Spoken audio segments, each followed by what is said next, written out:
Can we talk about the Rockefellers and how they changed medicine entirely? Can you teach us, tell us about that. Tell us about the history of how we ended up with the current medical system that we're in right now. Yeah. Well, the Rockefellers sold oil and they were billionaires, which isn't really reported by the turn of the century. And at that time, a lot of people at the turn of the century were against the really wealthy people, the robber barons, as they were called, the Mellons and the Rockefellers and the I'm sorry, I forgot which ones did the steel. One of the ones that did the steel, I think the Mellons did the steel.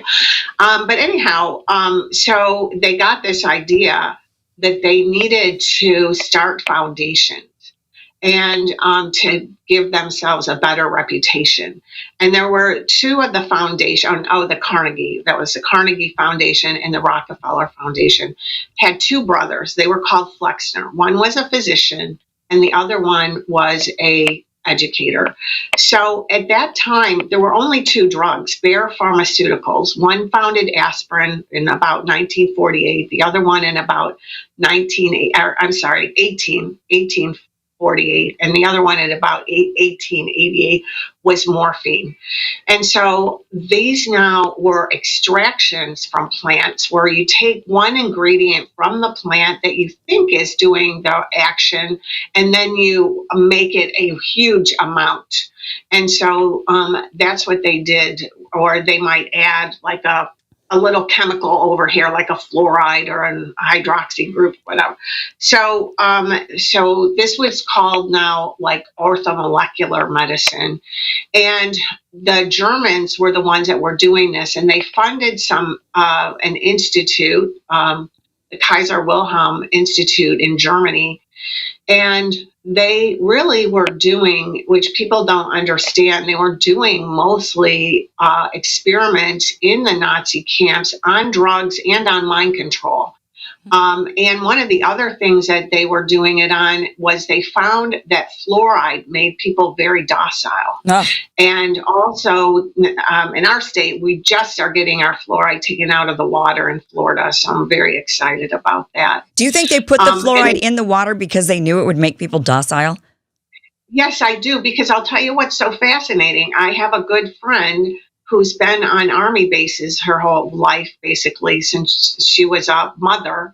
I think her husband was in the military since they were like 25 or whatever they were. And one day she was telling me, because they don't put fluoride, we have to give our children fluoride tablet. So they don't put it on Army bases. And why are they not doing it if it's so great on Army bases? So that I do believe that.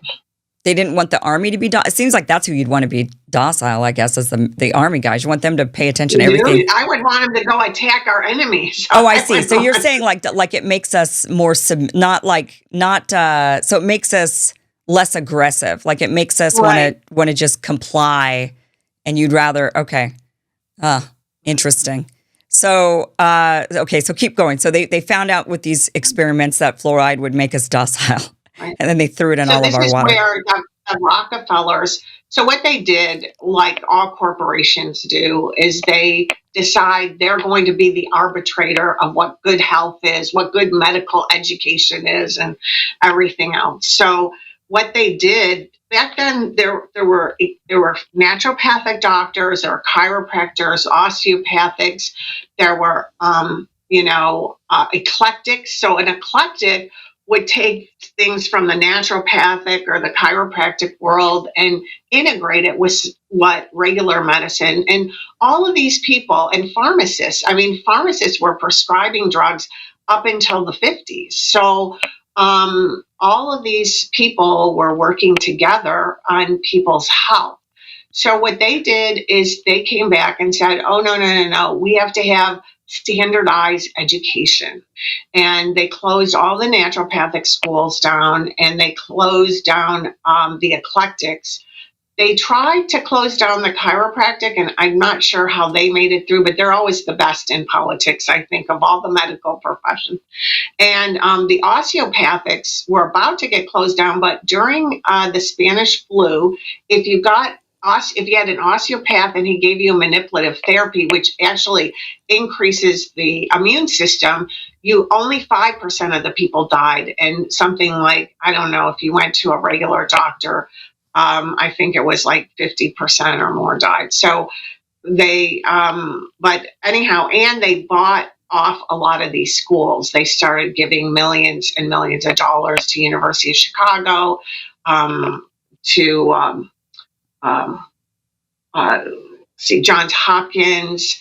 Johns Hopkins I actually made saccharin, and the first head of the FDA, he actually got fired by Teddy Roosevelt, who was using saccharin, and he said, if you think that is anything like natural sugar, you're crazy. So he fired him. And the FDA, because he did all sorts of things talking about how horrible our food was at that time, even sawdust and all sorts of things being put in and tin cans and those types of things as they industrialize.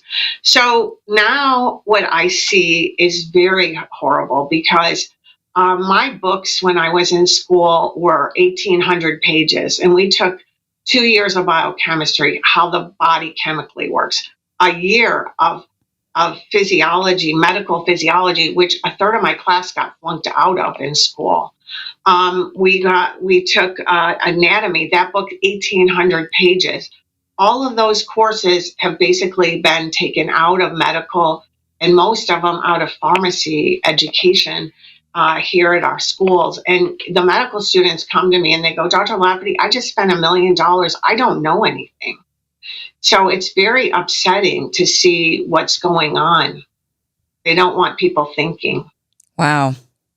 And it was all it started off with just rich people wanting to get in the good graces of the minions.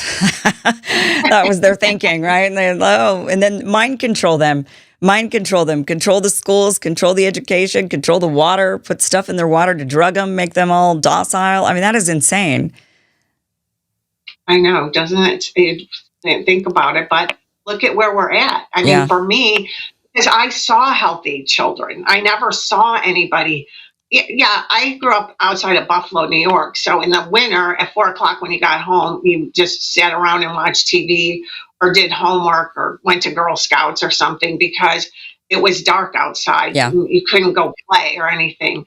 But maybe you would gain 5 pounds. But you certainly didn't, gain 50 pounds or whatever. Yeah. It's very crazy. And these young girls putting hormones in all the meats and things like that, getting their periods at 8 years old. Yeah.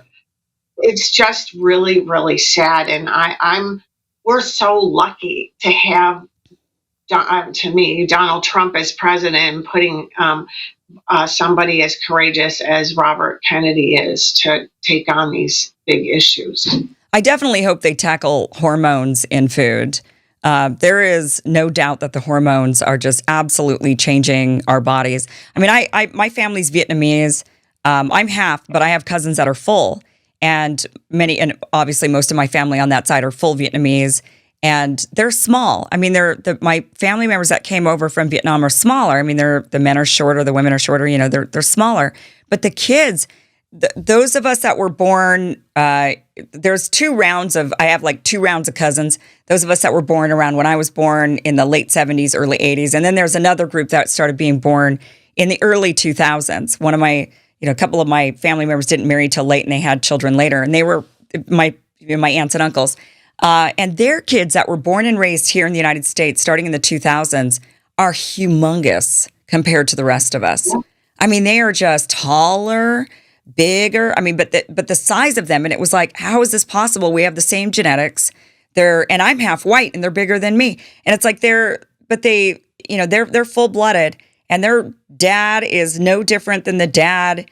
In fact, twin uncles, and they had children 30 years apart, or 20 years apart, or something. And the difference in those twin uncles having children 20 years apart, clearly something's in the food. I mean, that was the only thing that was different between the kids that were raised in the early 80s versus those that were raised in the early 2000s. The food, the hormones in the food. Right. So it's just so obvious to me that they're putting something in the food and the water that is just making kids big. They shouldn't be this big. No. We got to do something about it. Crummy food is so easily available too. And I also think children are under a lot of stress, and stress causes you to eat, you know. But I mean, so, I just want to be clear. My cousins were eating healthy. I mean, their mother cooked food every day. They never ate fast food. But it's just the meats and the milk that they were given had clearly something in it that made them bigger. Yeah. So I mean, they were never eating. These kids were not. They were eating home cooked meals. My Asian family cooks meals every day. Rarely do you get fast food, but nonetheless, they ended up bigger. And it was something was in the milk, something was in the meat. We have a program our pharmacy school does that people come from around the world to pharmacy school here if they're a pharmacist in another country. And I have people from Africa, India, Vietnam, and they all say, how come I eat just the same food that I eat in India, which is not meat, but I've gained 10 pounds. How can that be? Yeah. Well, that goes back also to what they're putting in the rice, the fast, because they're all eating the fast food restaurants, because that's a novelty and fun for them, right? So, yeah, it's very upsetting. The food is very different here, and that's why Europe has banned our food, right? They won't accept our food, and Trump is saying, well, they got to start accepting our food. Well, yeah, okay, they'll accept our food if we clean up our food supply. If we start actually making the food healthy, then maybe we could sell our food to other people. But we can't force them to buy junk they don't want, and it's going to make them sick and unhealthy. I mean, they're not going to go for that. So interesting. Thank you for watching this clip from the full Kim Iverson Show, which you can catch Monday through Friday, 2 p.m. Pacific, 5 p.m. Eastern. We do live stream it every day. It's a 1-hour show. You can catch it. It is totally free. Just go to KimIversonShow.com. See you there.